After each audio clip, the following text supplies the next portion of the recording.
semuanya, perkenalkan nama saya Marisa Putri. Saya akrab dipanggil Marisa. Saya berasal dari SMK Bunga Persada Cianjur. Pada kesempatan kali ini, saya akan menjelaskan tentang 24 peripheral motherboard. Motherboard merupakan salah satu perangkat yang ada di dalam komputer. Motherboard tersusun dari berbagai komponen. Fungsi utama motherboard untuk menghubungkan dan mengatur seluruh kerja komputer. Yang pertama ada soket prosesor. Soket prosesor berguna untuk menyimpan prosesor. Yang kedua ada slot memori. Di sini tempat untuk menyimpan memori ataupun RAM. Yang ketiga ada NOT bridge. NOT bridge berfungsi untuk menghubungkan prosesor dan RAM menjadi satu saluran utama. Yang keempat ada short bridge. Short bridge berguna untuk membantu NOT bridge. Selain itu, short bridge berguna untuk menghubungkan NOT bridge dengan komponen lain. Yang kelima ada PCI Express X16. Fungsinya untuk menyimpan kartu PGA modern.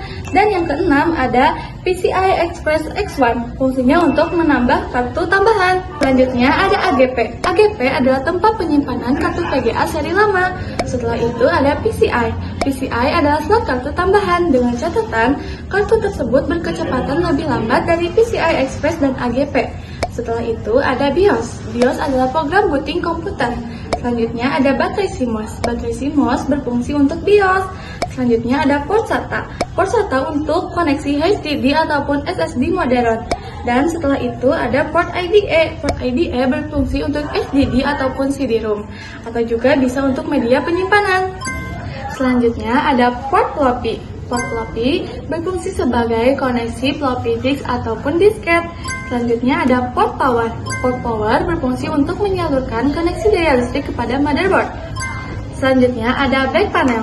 Back panel berisi komponen-komponen yang ada di belakang motherboard. Dalam back panel terdiri dari PS Slice to mouse, berfungsi sebagai port mouse. Ada juga PS Slice to keyboard, berfungsi untuk port keyboard. Setelah itu ada port paralel. Port paralel berfungsi untuk peripheral kecepatan rendah. Contohnya printer. Selanjutnya ada port serial. Port serial berfungsi untuk peripheral kecepatan rendah, namun dengan transfer data serial. Setelah itu ada port RJ45. Port RJ45 berfungsi untuk koneksi jaringan LAN. Setelah itu ada port USB. Port USB berfungsi untuk menambahkan perangkat USB. Setelah itu ada port audio berfungsi untuk mengeluarkan audio. Yang biru untuk line in, yang hijau untuk line out, dan yang pink untuk mikrofon. Tuh ada dua peripheral lainnya. Yang pertama ada port SPDIF. Port SPDIF berfungsi untuk output audio digital. Dan yang terakhir ada port firewire untuk koneksi kecepatan tinggi.